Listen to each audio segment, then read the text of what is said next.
সত্য মিথ্যা তো তদন্তে বের হবে, কিন্তু আসলে ১,০০০ কোটি টাকা কল্পনা করতেও তো অনেক কেমন যেন লাগে যে অনেক সময় লাগবে আর কি, দীর্ঘ সময় টাকাটা গুনতেও অনেক সময় লাগবে, মেশিনে গুনলেও কতক্ষণ যে লাগে। তো একটা সরকারি কর্মকর্তার বিরুদ্ধে যে এত টাকার অভিযোগ আসলো, সেটাও তো আসলে একটা সবাইকে হতবাক করে দেওয়ার কথা।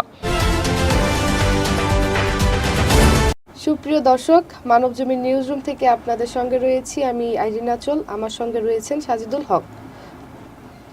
দর্শক, মানবজমিন অনলাইনে সর্বশেষ আমরা যে শিরোনামটি দেখছি সেটা হচ্ছে আইজিপি বলেছেন ব্যক্তির দুর্নীতির দায় পুলিশ বাহিনী নেবে না।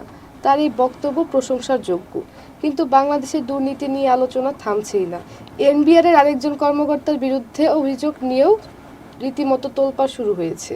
আমাদের সমাজে দুর্নীতিটাকে কি আর অপরাধ মনে করা হচ্ছে না? সুপ্রিয় দর্শক, শুভেচ্ছা নেবেন, আশা করি আপনারা ভালো আছেন। আপনি যেটা বলছিলেন যে দুর্নীতি আমাদের সমাজে যেভাবে অনেকটা জায়েজের মতো হয়ে গেছে আর কি, অপরাধ মনে করা হচ্ছে কিনা। দুর্নীতি আসলে একদম নতুন কোনো কিছু নয়, এখানে পাকিস্তান আমল থেকে এটা চলে আসছে, কিন্তু ব্রিটিশ আমল, পাকিস্তান আমল বা বাংলাদেশেও বহুকাল ধরে এক ধরনের একটা মূল্যবোধ ছিল। সে মূল্যবোধটা আসলে এখন আর আছে কিনা সে আলোচনায় আমরা একটু আসব। কিন্তু এখন যেটা দেখছি আমি, যে আমরা যখনই আলোচনা শুরু করছি এখানে, এরই মধ্যে আরও কিছু খবর পাওয়া গেল যে বেনজির আহমেদ, আমাদের পুলিশের যে সাবেক আইজিপি, তার সম্পদের হিসাব চেয়ে দুর্নীতি দমন কমিশন নোটিশ দিয়েছে। এর আগে তার বিরুদ্ধে অনুসন্ধান শুরু হয়েছিল। এনবিআরের আরেক কর্মকর্তা মতিউর সাহেব, যিনি ছেলের ছাগলকাণ্ড নিয়ে আলোচনায় আসলেন এবং তার অনেক শত শত কোটি টাকার সম্পদের নানা রকম কথা বলা হচ্ছে, ওনার সম্পদের হিসাব চেয়েও দুদক নোটিশ দিয়েছে।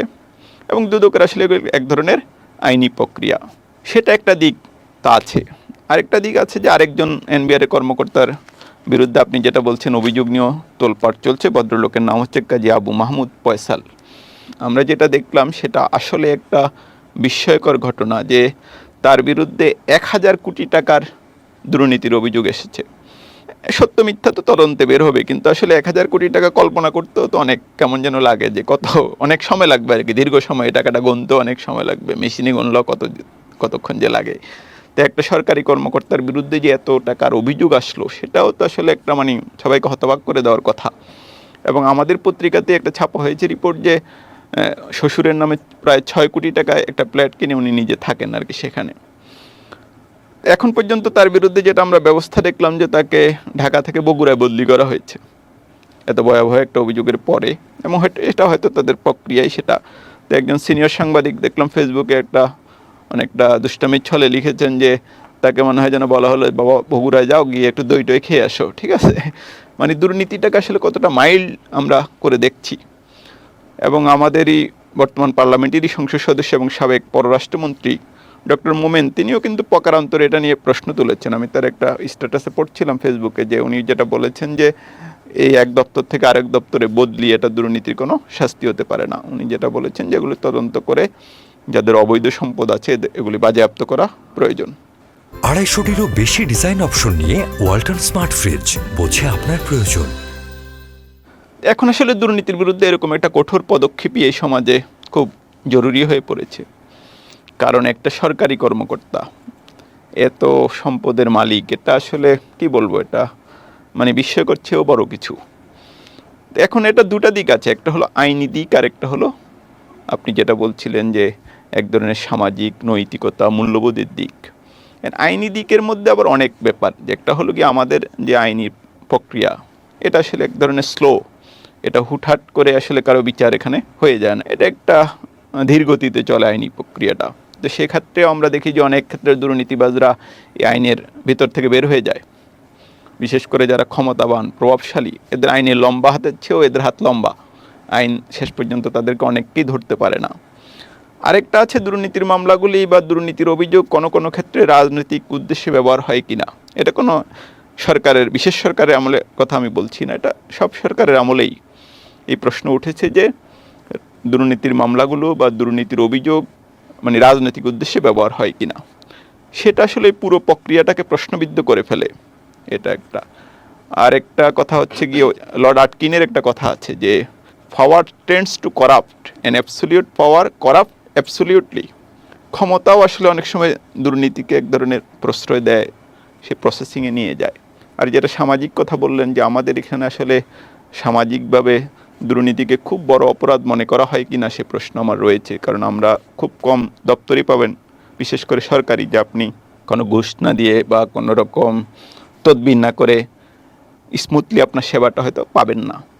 এবং আমাদের সমাজে আসলে অনেক ক্ষেত্রে আমি দেখি যারা দুর্নীতি করে টাকা পয়সার মালিক হয়ে যায়, এদেরকে আসলে এক ধরনের সম্মানের চোখেই দেখা হয়। দুর্নীতিটা আসলে এখানে খুব বেশি সামাজিকভাবে যে তাদের ঘৃণা করা হয়, এটা আমার কাছে মনে হয় না। যারা দুর্নীতি করে তাদের সন্তানরা তো বুঝতে পারে যে তারা দুর্নীতি করছে, তারা কি নিয়ে কখনো প্রশ্ন করে? আর দুর্নীতি নিয়ে ধর্মগুলোর অবস্থানও তো বেশ কঠোর। ওই যে আমি যেটা আপনাকে বলছিলাম যে সামাজিকভাবে এখন যার সন্তান, সে তো জানে যে তার বাবা মাসে বেতন পায় 80,000 টাকা বা 70,000 টাকা, সে কিভাবে তাকে 12 লাখ টাকা দিয়ে ছাগল কিনে দিবে, তাকে কিভাবে 2 কোটি টাকা দিয়ে গাড়ি কিনে দিবে? এটা আসলে খুব বেসিক প্রশ্ন।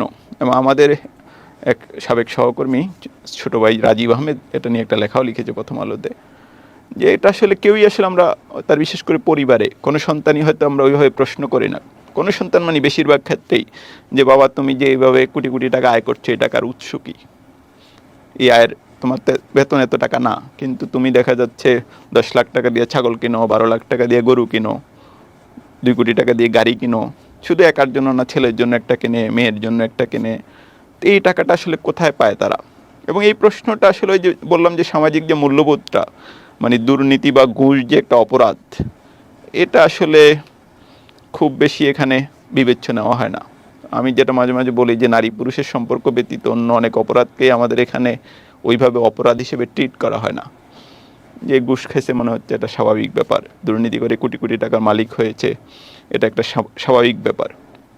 আরেকটা যেটা বললেন, ধর্মগ্রন্থগুলোর আসলে খুব কঠোর অবস্থান দুর্নীতির বিরুদ্ধে, ঘুষের বিরুদ্ধে। এবং আমি একটু আগে বিবিসি বাংলা একটা রিপোর্ট পড়ছিলাম যেখানে ইসলাম সহ বিভিন্ন ধর্ম যে দুর্নীতির বিরুদ্ধে এটা কড়া অবস্থান প্রকাশ করেছে, সেটার এটা বর্ণনা আছে।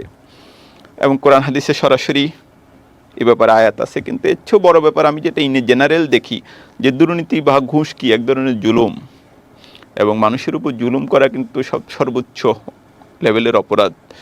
মানে এক ধরনের অপরাধ আছে যে আল্লাহ এগুলি ক্ষমা করে দিবেন, আশা করা যায়, ঠিক আছে, বা কেউ ক্ষমা চাইলে ক্ষমা পেতে পারে। কিন্তু মানুষ যে মানুষের উপর জুলুম করে, এটা আসলে ওই ব্যক্তির উপর ডিপেন্ড করে। ব্যক্তি যদি কাউকে ক্ষমা না করে, দেখা গেলো আল্লাহ রাব্বুল আলামিন বা আমাদের স্রষ্টাও তাকে ক্ষমা করবে না। মানে এরকম একটা লেভেলের অপরাধ হচ্ছে দুর্নীতি।